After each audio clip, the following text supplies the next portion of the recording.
Sipa-sipaku zay tikte ataoko biso. Sipa-sipaku na ratsy na tsara de mavory.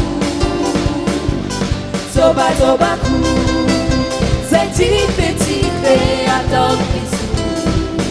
Niza na ratsy na tsara fa sipa-sipaku. Farifatiako izy de tiako tokoa. Farivay ko izy hatramy taloha. Zay tsy mba miovaova fity. Androany aty napitso ary. Adaladala ho antsay tity.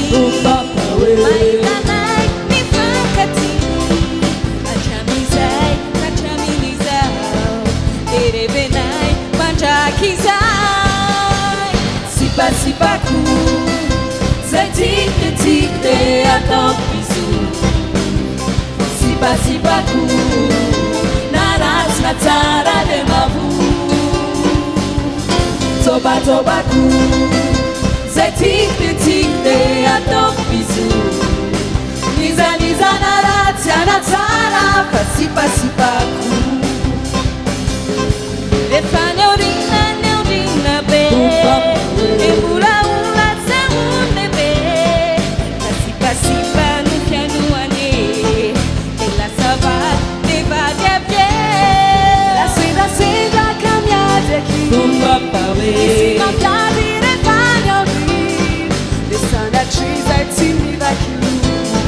Volto taniady de bisu. Sipa-sipaku zay tikte ataoko biso. Sipa-sipaku na ratsy na tsara de mavory. Zobazobaku zay tikte ataoko biso. Niza na ratsy na tsara fa sipa-sipaku.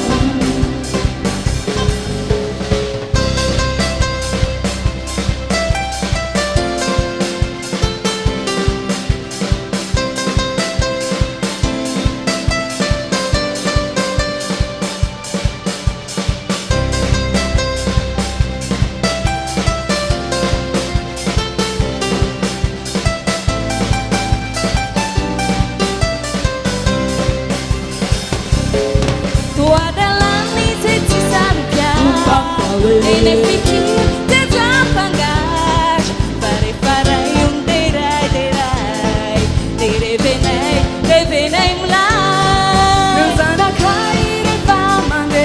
Kamane deni agalambe. Zane same faundebe. Bisu. Tadino anye. Sipa-sipaku zay tikte ataoko biso. Sipa-sipaku na ratsy na tsara de mavory. Zobazobaku zay tikte ataoko biso. Niza na ratsy na tsara fa sipa-sipaku.